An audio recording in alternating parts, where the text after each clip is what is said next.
السلام عليكم ورحمة الله وبركاته. الحمد لله رب العالمين والصلاة والسلام على رسوله الكريم وعلى آله وصحبه ومن سار على نهجه إلى يوم الدين وسلم تسليما كثيرا. أما بعد. اپنے معنی اور مفہوم کے لحاظ سے بہت بڑی ہے اور وہ ہے سورۃ الکوثر. اعوذ باللہ من الشیطان الرجیم. بسم اللہ الرحمن الرحیم. انا اعطیناک الکوثر فصل لربک وانحر ان شانئک هو الابتر. انا بے شک ہم نے اعطیناک آپ کو عطا کی الکوثر ہم نے آپ کو کوثر عطا کیا. وہ کوثر کیا ہے انشاءاللہ تفسیر میں بیان کریں گے وہ کوثر کیا چیز ہے. فصل لربک وانحر. فصلی پس نماز پڑھو لربک اپنے رب کے لیے وانحر اور قربانی کرو یعنی اسی کے لیے. ان بے شک شانی آکا شانی ہوتا دشمن شانی آکا آپ کا دشمن وہی ہے الابتر جو بے نام و نشان ہے دم کٹا ہے جس کا نسل ختم ہونے والی ہے. یہ سورۃ الکوثر ہے جو مکی صورتوں میں سے ہے اور یہ ان صورتوں میں سے ہے یا ان قرآن کریم کے یعنی کہ آیات میں سے ہے کہ جو نبی کریم صلی اللہ علیہ وسلم کے لیے خاص طور پر نازل کی گئی. لیکن آپ کے لیے خاص طور پر نازل ہونے کا معنی یہ نہیں ہے کہ امت کا اس کے ساتھ کوئی تعلق نہیں. ہر وہ چیز جو آپ کے لیے نازل ہوئی ہے اگرچہ بعض اوقات صرف آپ ہی اس میں مراد ہو لیکن امت کے لیے بھی بہت بڑا اس میں کوئی سبق ہوتا ہے کوئی تعلیم ہوتی ہے. تو اس لحاظ سے یہاں اس صورت کے اندر بھی اگرچہ مخاطب آپ کو کیا گیا ہے اور آپ ہی کی حوصلہ افزائی مقصود ہے لیکن آپ کے ساتھ ساتھ پوری امت کے لیے قیامت تک آنے والے لوگوں کے لیے بھی تعلیم و تربیت ہے.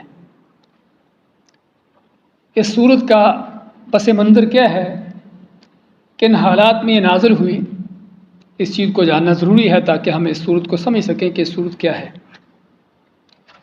ہم جانتے ہیں کہ مکی دور میں نبی کریم صلی اللہ علیہ وسلم کی مخالفت آپ کی دشمنی اور کافروں دشمنوں کی طرف سے آپ کو اذیتیں ہر طرح کی دینے کی کوششیں ہو رہی تھیں.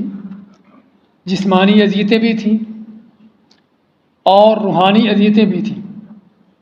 معنوی طور پر بھی آپ کو طعن و تشنیع کی جاتی گالی گلوچ کیا جاتا بہتان لگائے جاتے الزام تراشیاں کی جاتی.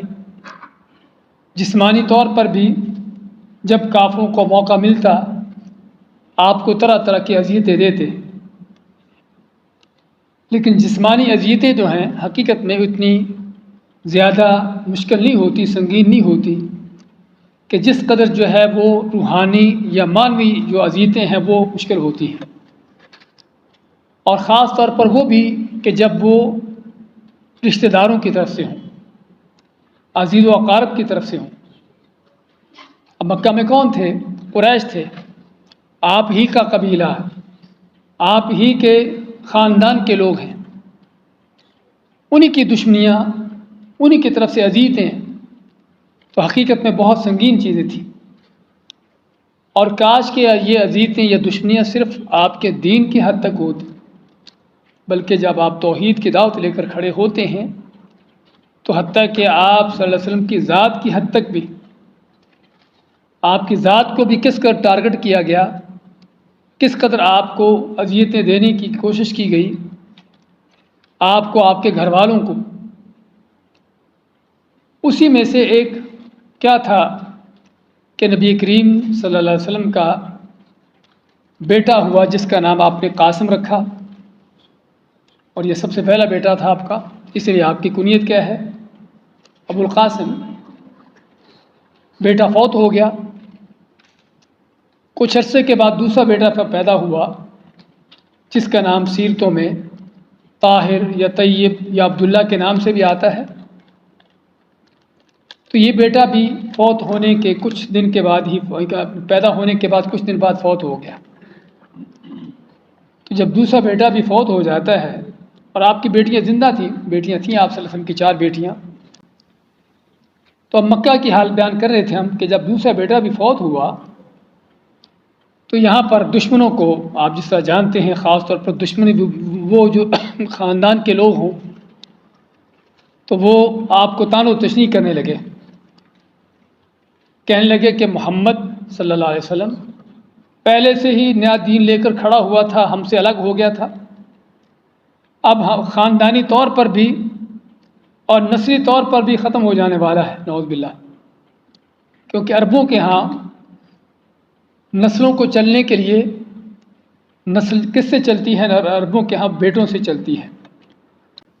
تو رسول کریم صلی اللہ علیہ وسلم کے حوالے سے بھی یہی تھا کہ بیٹیاں اگرچہ تھیں آپ کی، لیکن بیٹا جب دوسرا بھی فوت ہو گیا تو کافروں نے پروپیگنڈا شروع کیا کہ محمد صلی اللہ علیہ وسلم جو ہے اب اس کی دم کٹ جائے گی، اس کا نام و نشان ختم ہو جائے گا، اور جو ہے کہتے ہیں کہ ایک دوسرے کو آپ کو پریشان ہونے کی ضرورت نہیں، کہ جب اس کی نسل کوئی نہیں، اس کی اولاد کوئی نہیں، تو ظاہری بات ہے آدمی کی دعوت کو اس کے جو دستور، اس کے جو بھی اس کا منہج ہوتا ہے، اس کی جو دستور ہوتے ہیں وہ ان کو عام طور پر چلانے والی اولادیں ہوتی ہیں، تو جب اولاد نہیں تو اس کا مطلب خود بخود اس کا دین بھی ختم ہو جائے گا۔ یہ ان جاہلوں کا تصور تھا۔ تو اللہ تعالیٰ نے ان حالات میں یہ صورت نازل کی کہ جس میں رسول کریم صلی اللہ علیہ وسلم کو بہت بڑی بشارتیں، خوشخبریاں بھی سنائیں، اور اس بات کی بشارت بھی دی کہ نام آپ کا نہیں بلکہ آپ کے دشمن کا ختم ہوگا۔